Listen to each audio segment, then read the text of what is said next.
So if we're just moving into the main part, I'll Yeah. concede from the get go. I think that we could both probably agree Roe versus Wade had serious problems. Okay, it's kind of a bad piece of case precedent. But one of the things that I think is cool about the Supreme Court is that there are internal ways of rectifying something like that. So what they did through particularly the Casey case was to come back into Roe and say, yeah, there's things in this that are not quite defensible, and in fact, it almost looked for a bit like the court was going to overrule Roe in the Casey decision, but they just still decided to uphold it primarily in saying that abortion is a fundamental right, but to modify the worst parts of it to help it, jive better with the way that we've developed fundamental rights in the past. So we have unenumerated fundamental rights like contraception, like marriage, like privacy, and they frame it as included in things like that. It's included in your right to contraception. It's included in your right to procreation. It's included in your right to privacy. And so Casey, I think, fixes the primary problems that we could both probably agree exist in Roe, and leaves us with a situation that we really should not have undone so rapidly. Wait, so are you conceding to the whole debate? Because the debate topic is that Roe v. Wade was unconstitutional, and So it the sounds debate like topic is that repealing Roe v. Wade was an unconstitutional violation of women's rights, and I'm saying that Roe v. Wade had mistakes. It could have been done better, but what we have now is a constitutional right affirmed in the court by Roe and then upheld in Casey and many other cases. And so to undo that fundamental right that already exists, I'm saying is in some way an unconstitutional act.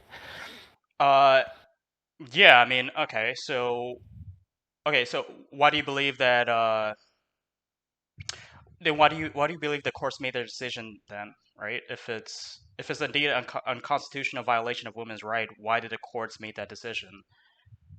I would say in this case we have a politically motivated court. So we had three justices nominated by the same controversial president who was impeached, right? And we were in a very strange situation where this is a very culturally and politically charged issue. That these justices as well were members of a legal society and a legal tradition that has talked about overturning this case for a long time. So it really does feel like this was a case where judges came with an agenda, despite what they said in their nomination hearings, rather than just being, impartial judicial arbiters as Supreme Court justices are supposed to be in their lifetime tenure. Okay, so let me get this straight. So you believe that judges today they have an agenda, however, judges 50 years ago, they did not have an agenda when they made Roe v. Wade. So I wouldn't say that they didn't necessarily have an agenda. I would say that there's an interesting fact when you look at the makeup of the court that decided Roe, for example. The farthest right, the far most conservative justice voted no, but the one right next to him on the scale, if you're going to scale it as most conservative to least conservative, voted in favor of it. It was a 7-2 decision. So there wasn't as clear of a political divide between the conservative appointed justices and the liberal appointed justices. There was a pretty substantial agreement with only two dissenting voices, that Roe should be decided the way that it was. Now, as I've already said, I think we could, say that there were mistakes in Roe, and the Supreme Court has already done that. It already said there were mistakes in Roe and fixed them in Casey and further deepened and established this precedent. Okay, so what exactly did they fix? Like, what was the mistakes that they fixed in Casey? Sure. So Roe established this very thoroughgoing trimester system that looks basically like what you would get in a piece of legislation, and it's really kind of indefensible from the position of like this is what the Supreme Court should be doing. The Supreme Court should not be legislating. So Casey kind of took out that trimester system and decided to assess laws not on the basis by the states, not on the basis of where in the pregnancy they fell, but whether or not they imposed an undue burden on the fundamental right of the woman that already existed. Well, what you said doesn't seem like it necessarily. What you said doesn't necessarily. Okay, so I guess what you said doesn't necessarily have to do with the topic, right? So I'm saying the reason why it was right for it to be overturned was because the way they did Roe v. Wade was very unjust, right? And you're kind of, I guess you're kind of saying that like, okay, well, uh, Casey kind of fixed that, but you can't really fix that unjust, right? Because I mean, as you have admitted, right? You did admit that when they're like the whole court like 50 years ago, they had like an agenda, right?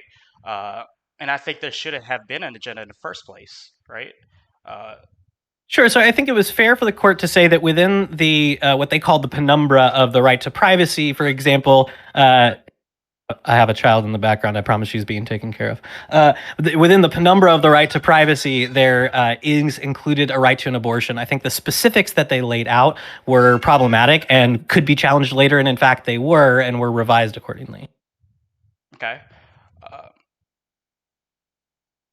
okay. So if there was a lot of problematic things with Roe v. Wade, then I'm not sure. Again, I'm not sure why you think it's unconstitutional for them to repeal it, right? I think is very just. Like, sure, you said that Casey fixed those problems, but you haven't specifically mentioned what Casey fixed that actually relates to the prompt. Sure. So I would say the question of whether or not it is unconstitutional for the court to repeal this would rest on whether or not we think that fundamental right to an abortion exists in the Constitution. And so I would say that is a decision that Roe made that was correct, and that has been reaffirmed in many cases since. But that doesn't keep the court from, modifying its reasoning, from including it within the penumbra of different rights that already existed, and tying it to different, legal reasoning as they did in Casey and going forward. And so to take something now that has been, firmly established as precedent as privacy or the right to contraception or the right to procreation, for example, and to simply throw it out on the basis of a new law in a state that challenges it that would have previously been struck down under any other court is, I think, a mistake and leads to potential questions about the validity of any other fundamental right that we've already established. Yeah, so okay, so I think what you said in the beginning was very interesting, right? Because you said that the right for abortion exists in the Constitution, right? Is that what you said? I would say that it is included in the unenumerated or implied rights. We can find it just like we found a right to procreation or contraception or marriage. And what is those implied rights?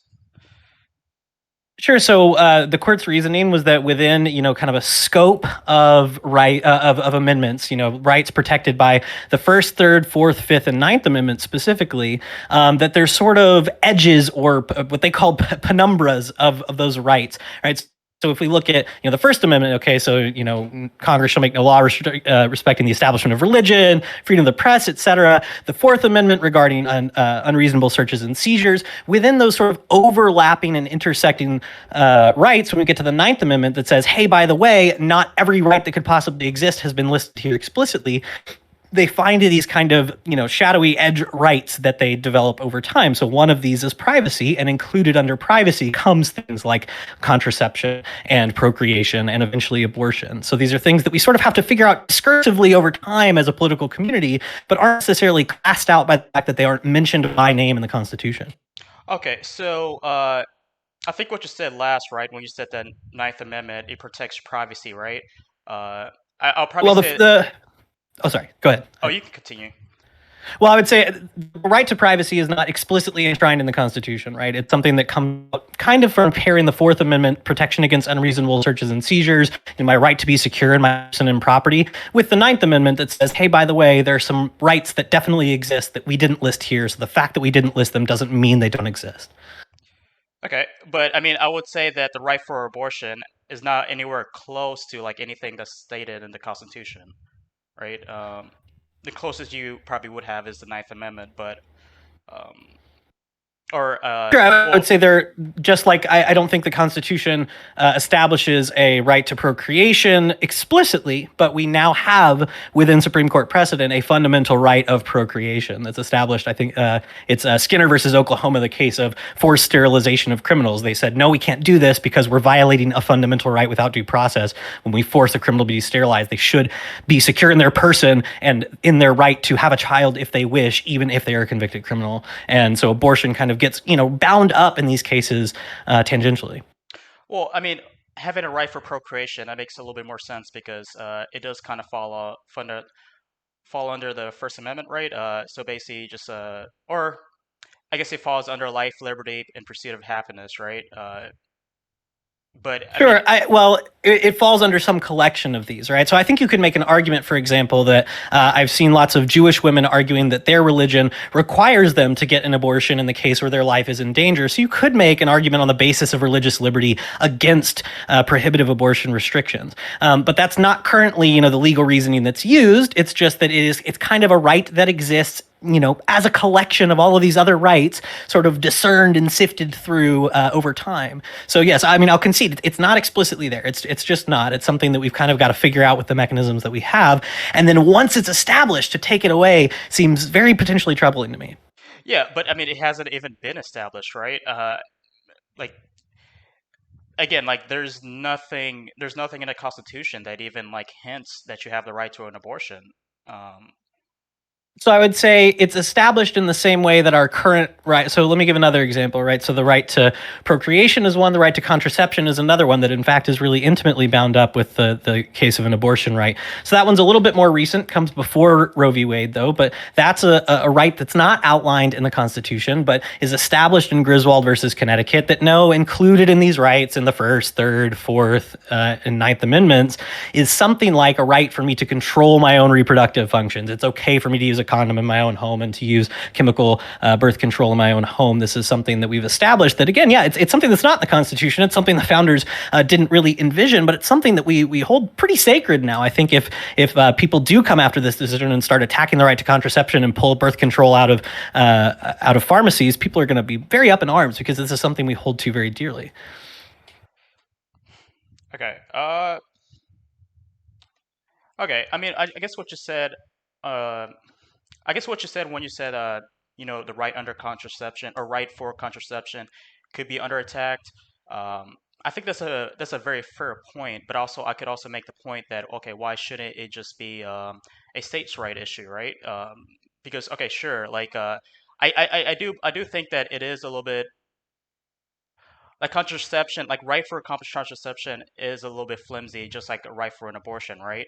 Um, and so that's why I believe that it should be a state right issue. So Yeah, so I guess it would depend on what you mean by like what makes it flimsy. Is it the fact that it's not mentioned in the Constitution? If that's the case, I think that's fair. But then I would just say there's a whole other list of things that aren't explicitly mentioned in the Constitution that would be similarly flimsy. But if it's that it's sort of more recent in judicial history, that might be a case as well. And so when we're considering how reliable precedent is or how authoritative it is, the people who are actually lawyers could tell you a lot more about this. But one thing that's really relevant is how often a case has been reaffirmed and how often it's been applied and even modified while not being overturned. And Roe was used and applied in many cases. I'm not sure of the exact number. It's really hard to research that because there's so many damn legal citations in these things.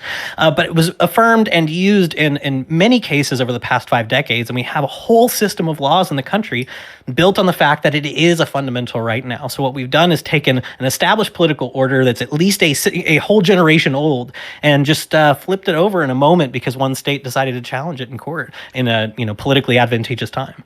okay, so what I have a problem with your imply thing is that um, if we just go if we just use your argument, right, then we could also say that okay, well, we should have the right to hold every citizen should have a right to hold a nuclear weapon or a nuclear bomb or um, because that's sort of related to the Second Amendment or like um, we could just run that back to people having a right to a whole bunch of crazy stuff, right? And I don't necessarily I don't I don't necessarily feel like that should be the case, right? That's why I feel like we should kind of rely more so on our explicit rights, because like there's no true way to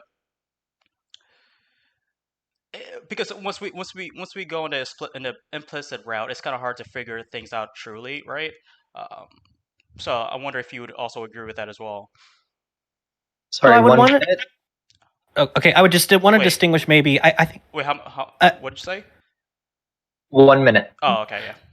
yeah, I would want to say the fact that there is a right doesn't mean that right can't be qualified reasonably, right? So what happens in Casey is the court says what matters when we assess any given state's law on abortion is whether or not it represents an undue burden on that right. But states can still, have some restrictions. They have some state interest in restricting certain types of abortion. So there's ways that we can, qualify and assess laws within a system that says this is a fundamental right. Nevertheless, we can bear with some regulation around it that may differ state to state. So I think I wouldn't say that establishing as a fundamental right means there could be no possible restriction, just like we see with the Second Amendment. Okay, well, yeah, I mean, I still have a problem with your argument because also the prompt said that it's an unconstitutional violation Sorry, of y'all. women's right. That's it. Huh? All right, y'all. 1 minute. Okay, I still All have right. We're going to start with you, Coffee. 30 seconds. Yeah, so basically, I think my opponent failed to really establish the prompt, right? Because, again, the prompt says that the repeal of Roe v. Wade is an unconstitutional violation of women's rights. It didn't say explicitly women's right, but I'm assuming that's what it means, right? And he has admitted that okay, the Roe v. Wade case was very flimsy, or maybe not even very flimsy, but it was flimsy. And he has admitted that it's also the right is also very implicit. It's not really explicit there. Sorry, 5 seconds. So yeah, so there's a lot of debate with there, and I think I've proved my point. All right, and Ukerist. 30 seconds. I would say I want to be careful here. I'm not just saying, well, because this happened, other bad things could happen. What I'm suggesting is that the fundamental right to an abortion, as it was decided in Roe and then reaffirmed in Casey and in other cases, is as well established through the legal means that we have as any other unenumerated right that we now rely on, like privacy, contraception, procreation, etc.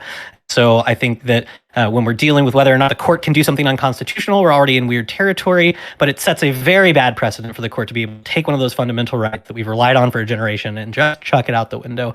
I think we should be troubled in some ways about that. All right. Well done to both of you. Good job. Good job. Y'all want to debate in bad faith before we're done here. Is that correct? Yep.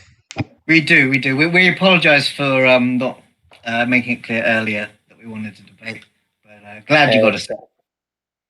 It's totally fine. So we're going to make this one a little bit shorter then. So this one, you'll have 30 seconds for opening statements, and then you'll have 4 minutes and then closing statements. So it's going to be pretty fast. Okay. Oh, okay, sure. All right, y'all. So you can go ahead and start now. So who's starting with the opening statement? Yeah. Sure. So Red Penny, go ahead and start.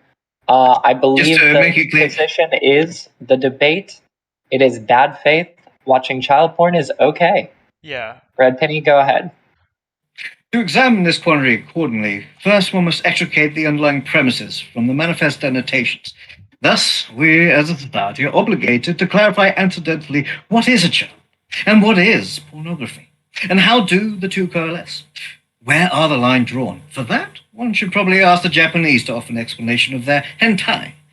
But since no one of the Asian persuasion is present, instead we will address the closest thing to a nonce we have, and with that I hand things over to my debate partner. Okay. All right, Coffee, go ahead. Yeah. So, I mean, I personally feel like people should, or I guess mostly pedophiles, they should have the right to watch child porn if they want to. I mean, there's no harm that's been done, right? My opponent just mentioned, he mentioned the Japanese having the right to watch child porn. Well, if it's like 13 or older. However, I would say what's wrong with that? I mean, it kind of sounds like my opponent hates Japanese people, right? And I mean, I definitely wouldn't want to advocate for that, right? So yeah, over here we're definitely not racist. We're definitely not discriminatory. So, and that'll be it for my intro. All right, y'all. Go ahead. Go at it. Yeah. So now, before we make spurious, before we make spurious accusations, why did I refer to hentai? And it is pronounced hentai, just to be clear. Because I am indeed fond of people from the Asian persuasion. You see, good sirs and madams, and those who indeed identify as something else entirely, certain fellows currently purveying their faulty and rakish arguments in this arena of ideas may not be aware of the actual root and historic usage of the word hentai. It does not indeed refer to the drawn genre of perverted arts, but rather to the entire concept of bizarre and immoral sexual acts. You see, what the does that term have to do possesses with our the root debate? meaning. Please, let me finish. The root meaning of transformation. And truly, is there not a more metamorphizing activity than viewing child pornography and finding you like it? That is the real dilemma in question. Distinguish the prevalence of such pornography, and how will these nascent molests learn how to engage in sexual activity with juveniles? Yeah, so my opponent has not mentioned my argument at all. So first of all, I've said that there's no harm that's being caused by somebody watching child porn. My opponent has never really discussed that at all. Yeah, and I mean, there's a reason why the Japanese allow people to watch child porn if it's the age of 13 or older, right? There has to be a good reason, unless unless Red Penny thinks that they're only doing that because they're inferior, right? I mean, I wouldn't be too surprised with Good this. sir, I wouldn't be surprised perhaps with my this. language eluded you. I did say that watching child porn is a transforming activity. And it teaches these molesters how to engage in sexual activity with such people. That if they did watch the child pornography, they would end up struggling to remove clothes. They wouldn't know how to find holes. They wouldn't even know the said number of holes. Indeed, employ, genital exploration of those holes effectively. After all, there is surely nothing more pernicious than an effective child lover. We need to discover these criminal curs and children before these children start to believe they had a pleasurable experience, and what reduces their propensity to recognize their abuse. Moreover, child pornography can be utilized as a nefarious means to persuade a minor that such acts are. My good gentleman, when is the last time you said to a minor, look at this audiovisual aid? Do you see the child within? Can you recognize the fun they are having together? Would you not want to experience that yourself?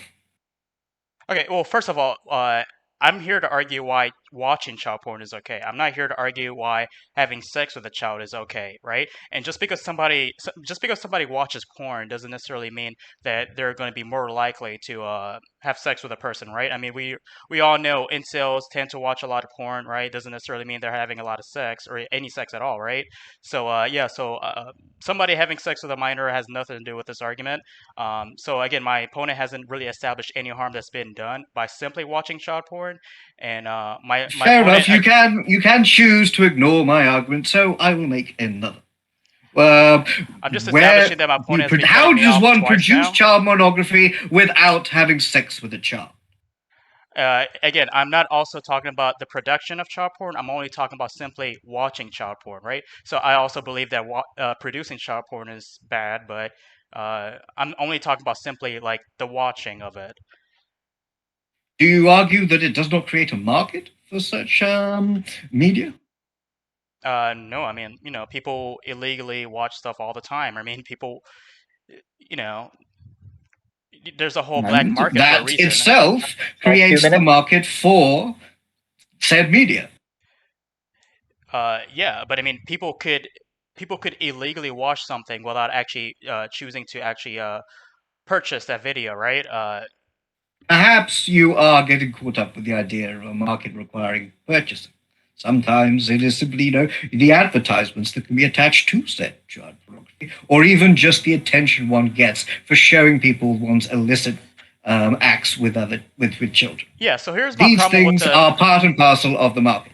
Okay, here's my problem with the whole market argument, right? Just because somebody's producing the market doesn't necessarily mean that they're causing the market, right? So, and I know that may sound a little bit confusing, right? So, let's say somebody's, purchasing drugs illegally, right? That person purchasing drugs is not doing the same action as a drug dealer, right? The drug dealer is actually the one that's actually producing the market. And so, if somebody is producing child porn, they're bad and they're bad for doing it, and they're the ones that are creating the market, not necessarily the person that's watching it, right? Like if I'm watching porn, I'm not producing a market. The market has already been created. It appears, sir, you're an idiot and you cannot actually come up with Well, at least I'm not racist. Why should I address the points this reprobate has attempted to voice upon your impressionable ears? But, if I were to do so, it would be recognition of its validity, to be even uttered. Indeed, such platforming would assume that I hold this creature in anything even close to respect. And as we all know, that way the pedophilic pipeline leads. I have nothing but contempt for noncing white knights with hearts black as their hard cocks upon viewing the movie Cuties. And in the spirit of exterminating erotic recordings of minors from existence, I would deign to engage with you intercloak scum slightly further. I mean, they got to get their rocks off some way, right? All right, and that's it. All right, y'all. So you've got 30-second closing statements. Go ahead, Coffee, you go first. Yeah, so my argument, or not my argument, but my opponent has failed to mention several of my arguments, right? So I've said that there's been no harm caused. He said that, okay, well, it creates a market. However, I said that, okay, but the market has already been created to begin with. So it's not like watching child porn doesn't necessarily create a market. So my opponent has failed to really establish if there's any harm in watching child porn. My opponent also has failed to establish to really argue about the fact that child porn already exists in Japan, and they're already successful at it, and there has been no major problems from this happened in Japan, right? So yeah, my opponent. All right. Yeah, I'll finish. What the dick did you scarcely say about me, you effete vermin? I'll have you know I excel top of my class in Discord moderation, and I've been involved in numerous secret raids on the worst Twitch streams. And I have over 300 confirmed bans. I am trained in guerrilla deleting, and I'm the top timeouter in the entire interweb Johnny forces. You are nothing to me but another target. I end my argument. Okay, fantastic. All right, y'all. A spirited final debate. We love to see it. All right, y'all. And thank you so much.